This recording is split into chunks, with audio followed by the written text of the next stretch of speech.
What's going on, guys? Today we're going to talk about digital ID. I'm going to talk about the new BritCard, which is the United Kingdom's digital ID plan, and then I'm going to show you and we're going to peel some of the layers back on the USA side of digital ID. Now you'll have to excuse me.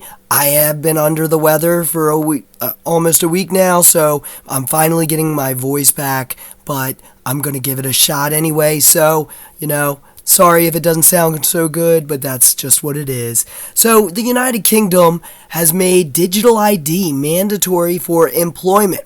Now, this is coming to us, and one thing that I can share is that we usually can take note of what allied countries do in order to determine what is most likely going to be one of the paths for allied countries.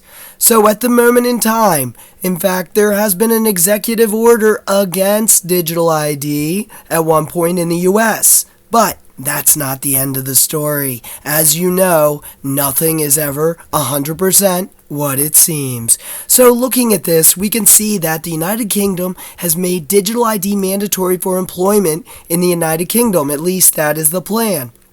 Here's an example picture of what it might look like, a digital ID.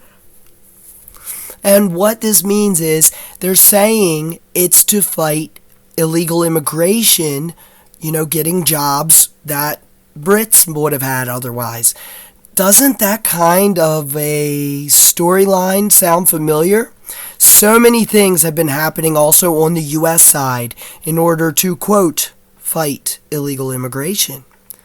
Would it not make sense if there was a similar pathway on their allies' side on digital ID? Well, you don't have to worry about that, right? Because, of course, President Trump has signed an order to stop digital ID, but I'm going to continue on that. We will look at that a little deeper. So how's this going to work? It's going to have a person's name, a date of birth, photo, and they also mention on some articles biometrics, which of course everyone loves to use biometrics for security. I mean, obviously a hardware key or something like that would be more secure. But you know what? Biometrics, they just decide to choose that. It's just a convenient thing, right? Why choose the lower security option when you know that there would be higher security options? Well, of course, it means indirect identification of that person. That is the only reason that you use biometrics. It's for access privileges. Things like if you work in a job, they want to know who's accessing what. And so biometrics are used to prove who someone is. But these kinds of things can also be spoofed in different ways. So it's not the top security, but it is the top security for identifying someone. And that could also be taken advantage of online, potentially with things like attacks on different networks that may store a lot of this information. So, interesting that they're taking the illegal immigration storyline to get public support behind it. That's exactly why these kinds of storylines are used in politics. It's because they know they can at least get a large swath of the population to stand behind something as long as they tell you it's good for you. It's something you want. So they've convinced at least some of the population that this is going to help you. This is actually for you, not something to track you. Continuing on. So you have to excuse my voice today. I wanted to do a video this week, but you wouldn't have even been able to hear me the last couple days. I've been my voice was not there, and it was painful to talk. So I'm doing the best I can today with this, but I think it's an important topic. So I wanted to do a video on it and show you some of the things I've been reading about up here. We're going to read all these, at least skim through them. So this, I also found an interesting post, just to take a little segue to something else. World Bank, somebody who works at World Bank, is talking about what's happening. So, you know how you use search engines historically on the internet? Well, of course, every big company is trying to get you on the AI pathway. And they want to do this to make it more personalized, of course. But as this article mentions from somebody at World Bank, which if you're not familiar, is a very powerful institution in the world.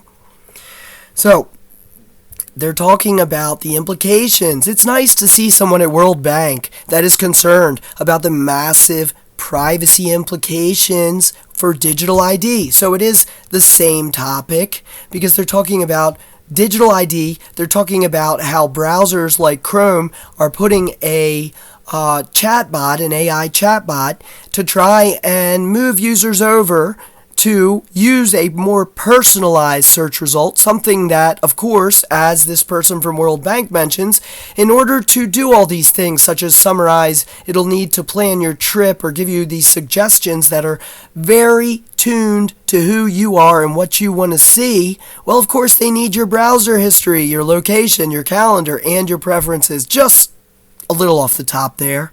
There's plenty more they will need. The more personalized these kinds of tools can be, they need more data. They need more personal data. So it is obviously the pathway to a total surveillance state of private companies' interests and their ability to roll out products that allow them to make it sound like they're doing things in your favor, but in reality, it's just another way to collect your data, in my personal opinion. These are just innovations that really help give them the justification that makes them look good on top of them being able to and being required to collect all that personal data on you in order to implement this personalized tool. So it's nice to see someone at the World Bank recognize that.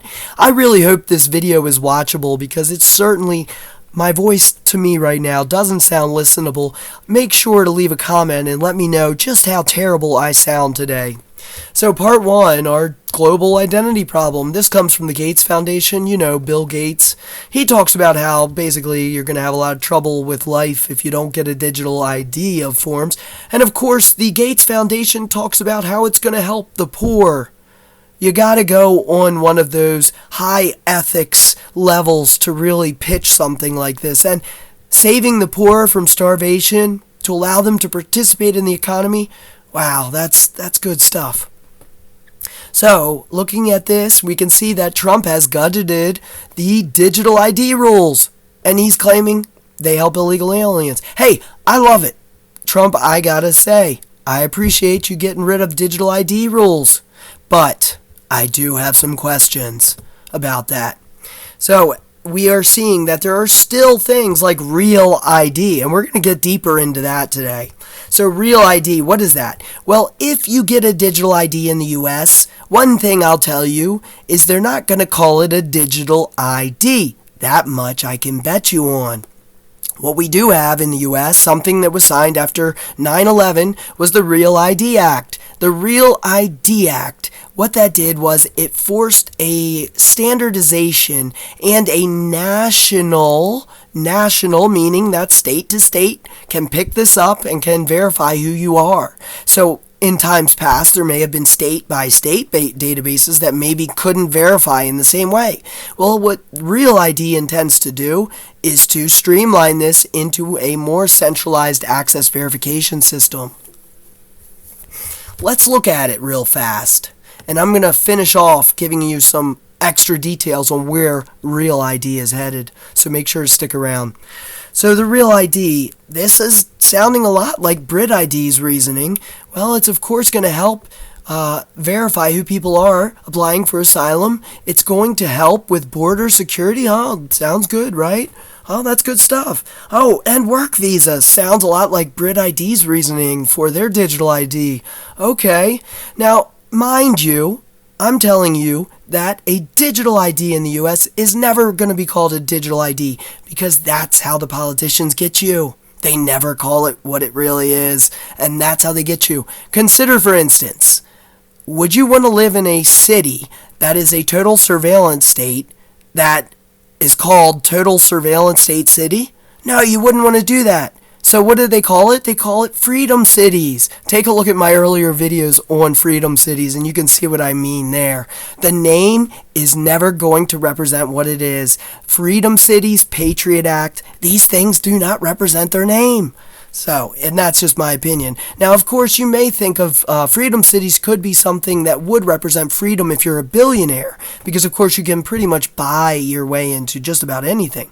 Now, I do think there are some ethical billionaires out there, so this is not a rant against billionaires. I actually do think there are probably decent people out there who are billionaires, but I'm just saying, money goes a lot further. If normal people have to live under a surveillance state, billionaires may not have. They can buy privacy. And I don't think it should be something you have to buy. I think it's something that you should be able to learn. So look at this. We already have forms of digital ID in the US. Let's take a look. And this is right from TSA.gov. So looking into digital IDs in the US, we're taking a look, and look at that. It's even got its own category, digital ID. Let's see who's behind it. Well, according to this, eligible digital IDs for TSA include Apple Wallet, Google Wallet, Samsung Wallet. So there are companies that are already providing forms of valid digital identification. Now, this may not go to the same lengths that all the horror stories people are talking about, not yet at least. And I'm not saying that you shouldn't use these products. I'm just saying you should be informed about the products you do use. So at least I feel better than I sound. I just hate to do this to you guys, talking like this, making you listen to this horrible voice I have. It's definitely not the way I like to record a video, so I probably won't edit this one because I feel like when you sound like crap, why put 10 hours of editing into a video? Because people may not watch it anyway because of how I sound. So, ICE advances the sole source deal with Palantir for a new surveillance backbone. And let's talk about how this could relate. So, what's happening here? Well, it looks like they have something called Immigration Operating System for ICE and Immigration's Enforcement, all relating to a lot of the reasoning behind digital IDs around the world. So immigration is one of the big reasons for this, and also other things, and we're going to talk more about that.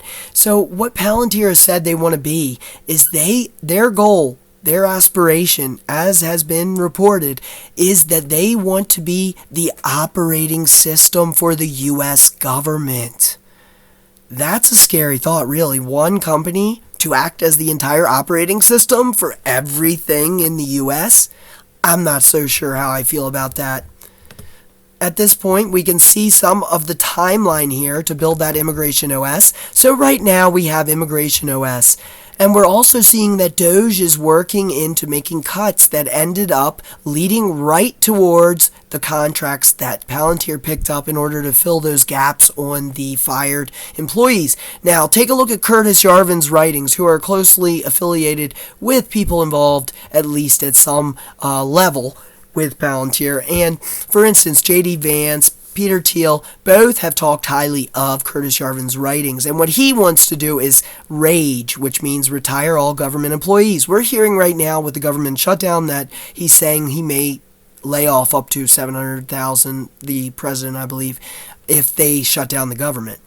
But I don't want to get off track, so let's continue on this. So what I'm saying is that we're on our way to build a operating system for the U.S. And what does that mean?